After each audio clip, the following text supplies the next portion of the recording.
এবং দুনিয়াটা যে স্বার্থপর, এই পৃথিবীতে যে কেউ থাকবে না। লক্ষ্য করলে দেখা যায় যে এই পৃথিবীর মানুষ সবাই দুনিয়াতে থাকতে চায়। যেমন আমাদের দাদার কথা যদি বলি, তারাও থাকতে চেয়েছিল, কিন্তু যখন দুনিয়ার প্রয়োজন শেষ হয়ে গেছে, এই দুনিয়ায় তাদেরকে থাকতে দেয় নাই। বাবার কথা যদি বলি, তিনিও চেয়েছিলেন যে বাবারাও, তারাও দুনিয়াতে থাকবেন, কিন্তু দুনিয়ার যখন প্রয়োজন শেষ হয়ে গেছে, তখন দুনিয়ায় আর দুনিয়া থাকতে দেয় নাই। এজন্য এই দুনিয়াটা হলো বড় স্বার্থপর। আমার তিলাওয়াতকৃত আয়াতে কারিমার মধ্যে মহান আল্লাহ তাআলা বলেছেন, আল্লাহ সুবহানাহু ওয়া তাআলা বলেন, হে মানুষ, কিসে তোমাকে তোমার মহিমা পালন কর্তা থেকে বিভ্রান্ত করলো, তোমাকে ধোঁকা দিল। এই দুনিয়ার মধ্যে আমরা ধোঁকা খেতেই চলছি। দুনিয়ার মায়া, দুনিয়ার মহব্বত আমাদেরকে একেবারে ঘিরে ফেলেছে।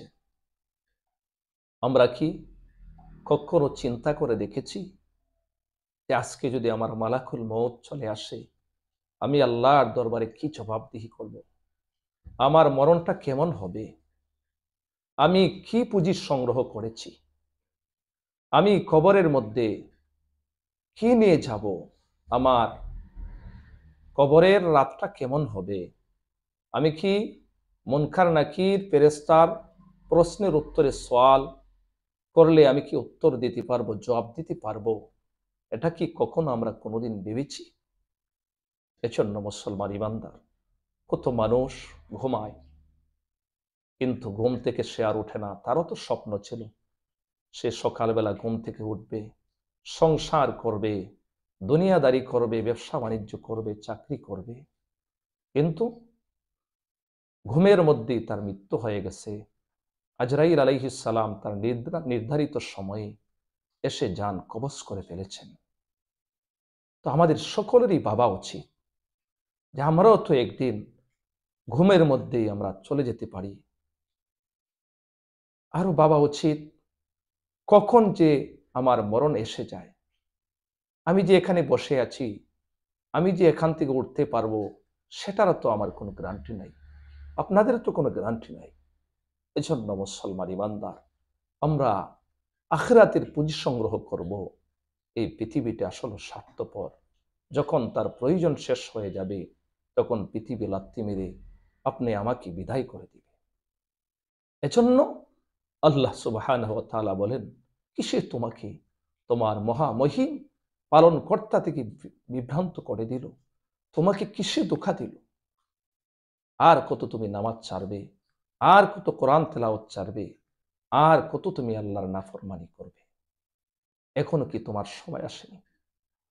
এজন্য আল্লাহ সুবহানাহু ওয়া তাআলা পবিত্র কোরআনে কারীমের মধ্যে বলেছেন, ওয়াজিআ ইয়াওমাইযিম বিজাহান্নাম, সেদিন জাহান্নামকে টেনে আনা হবে। সেদিন কিয়ামতের মাঠে মানুষ যখন উত্থিত হবে, পুনরুত্থিত হবে, তাদেরকে যখন উঠানো হবে, তখন এই জাহান্নামকে টেনে আনা হবে। সেদিন মানুষ স্মরণ করবে, সেদিন মানুষ স্মরণ করবে এবং এই স্মরণ তার কি কাজে আসবে? সেদিন স্মরণ করলে কোনো কাজে আসবে না। এজন্য দুনিয়াতে থাকা অবস্থায় এই আখিরাতের পাথে সংগ্রহ করতে হবে, আখিরাতের পুঁজি সংগ্রহ করতে হবে। এই জাহান্নামকে যে আনা হবে কিয়ামতের মাঠে, ৭০,০০০ আগুনের শিকল দিয়ে বেঁধে জাহান্নামকে আনা হবে সেদিন কিয়ামতের মাঠে। একটা শিকল, এক একটা শিকলের মধ্যে, এক একটা শিকলের মধ্যে ৭০,০০০ আংটা থাকবে, কড়া থাকবে। এক একটা কড়া ৭০,০০০ ফেরেশতা বহন করবে। সুবহানাল্লাহ, এক একটা কড়া। এখন এই কড়াগুলো কত হাজারো হবে, কত কোটি হবে, এটা কি আমরা চিন্তা করতে পেরেছি? এজন্য মুসলমান ইমানদার, কিয়ামতের মাঠে সমস্ত নবীগণ উঠবেন, সিদ্দিকগণ উঠবেন, শহীদগণ উঠবেন, পাপিষ্ঠরা উঠবে, কাফের উঠবে, সমস্ত মানুষ কিয়ামতের মাঠে উঠবে। সেদিন সমস্ত নবীগণ আদম আলাইহিস সালাম থেকে নিয়ে যত পয়গাম্বর পৃথিবীতে এসেছেন তারাও বলবেন, ইয়া রব্বি নফসি, ইয়া রব্বি নফসি, হে প্রভু আপনি আমাদেরকে ক্ষমা করুন, আপনার কাছে আমরা পানা চাই, আপনি আমাকে মাফ করুন। সবাই নিজের চিন্তা করবেন, নিজের চিন্তা করবেন। দেখেন নবীগণ, সমস্ত নবীগণ পর্যন্ত ইয়া রব্বি নফসি, ইয়া রব্বি নফসি। উম্মতের তো কোনো কথাই চলে না। উম্মতের কথা তো স্মরণ করবে দূরের কথা, নিজের মা বাবার কথাও তো স্মরণ হবে না। কেমন ভয়ঙ্কর ভয়াবহ এই হাসরের মাঠটা হবে। হঠাৎ করে একদিক থেকে শোনা যাবে কে যেন বলতেছেন, ইয়া রব্বি উম্মতি, ইয়া রব্বি উম্মতি, ইয়া রব্বি উম্মতি। হে প্রভু আমার উম্মতকে মাফ করে দিন, আমার উম্মতকে মাফ করে দিন। সুবহানাল্লাহ। উনি হলেন আপনি আমার নবী, দু জাহানের বাদশাহ, আখিরি জামানার পয়গম্বর মুহাম্মদুর রাসূলুল্লাহ সাল্লাল্লাহু আলাইহি ওয়াসাল্লাম। তিনি শুধু বলবেন, ইয়া রব্বি উম্মতি, হে আমার রব, হে আমার পালনকর্তা, আমার উম্মতের প্রতি আপনি ক্ষমা করুন, উম্মতকে মাফ করে দিন। সুবহানাল্লাহ।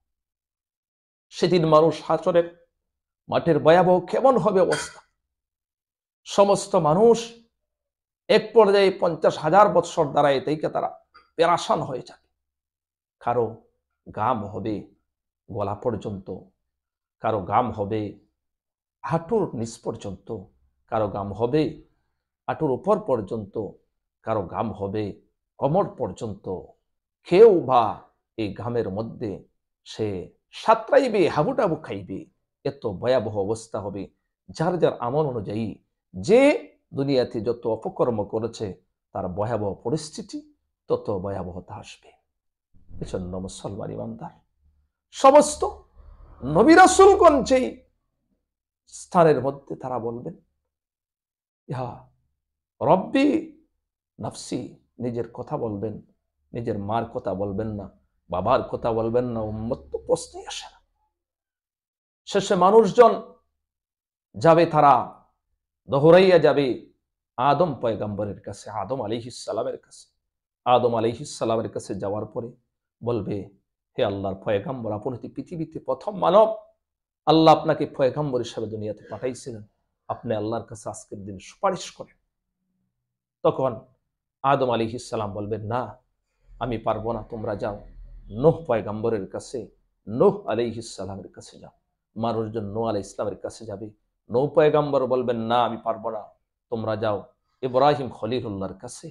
ইব্রাহিম খলিলুল্লাহর কাছে মানুষ যাবে, বলবে আল্লাহর কাছে সুপারিশ করুন, আমরা জান্নাত যাই আর জাহান্নামও যাই, এটা তো পরে আগে যেন বিচারের কার্যটা শেষ হয়ে যায়।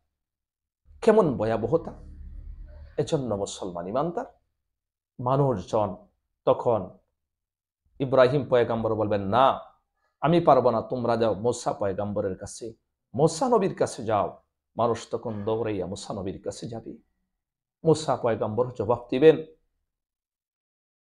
এই কথাই বলবেন যে তোমরা যাও ঈসা রুহুল্লাহর কাছে। ঈসা আলাইহিস সালামের কাছে মানুষ যাইবে।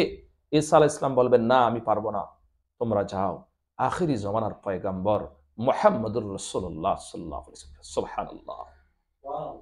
শেষে মুসা ঈসা রুহুল্লাহর কাছে যখন মানুষ আসবে, ঈসা রুহুল্লাহ বলে দিলেন যে তোমরা আখিরি জমানার পয়গম্বরের কাছে যাও।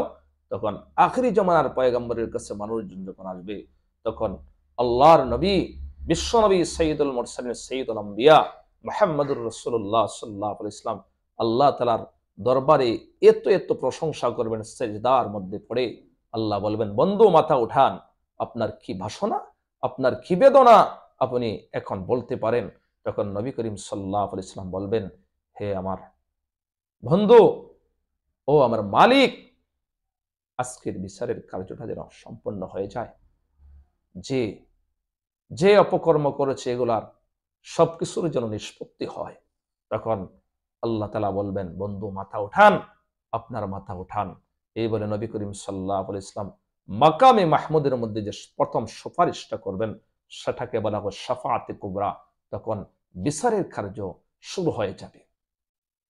জান্নাতীদেরকে জান্নাতও দেওয়া হবে, জাহান্নামী যারা কাফির ছিল তাদেরকে জাহান্নামে, মুমিনের মধ্যে মুসলমানের মধ্যে যারা অপকর্ম করেছে, পাপিষ্ঠ ছিল, তাদেরকেও জাহান্নামে দেওয়া হবে, তাদেরকেও জাহান্নামে দেওয়া হবে। আবার তারা অপকর্ম ভোগ করে, তারা পরে আবার এক সময় যার্রা পরিমাণ ইমান থাকার কারণে তাকে কোনো না কোনো এক সময় জান্নাতের মধ্যে দেওয়া হবে। তবে সাজা কেটে, হাজার হাজার কোটি বৎসর সাজা কেটে। আমরা কি কখনো চিন্তা করতে পেরেছি সাজার কেমন হবে?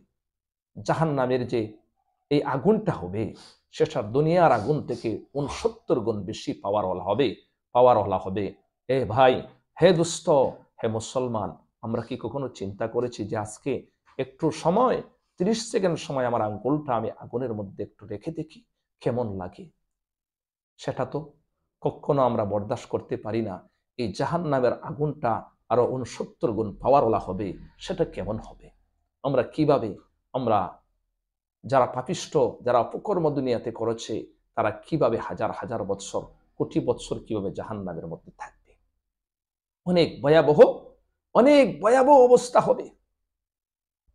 এজন্য মুসলমান ইমানদার, আপনাদের কাছে আমার করজোর আবেদন হবে, আমরা যারা এখনো দুনিয়ার ধোঁকায় পড়ে আছি, দুনিয়ার স্বার্থের মধ্যে ডুবে আছি, দুনিয়ার খেল তামসার মধ্যে মত্ত রয়েছি, আমরা যেন মহান রবের দিকে ফিরে আসি।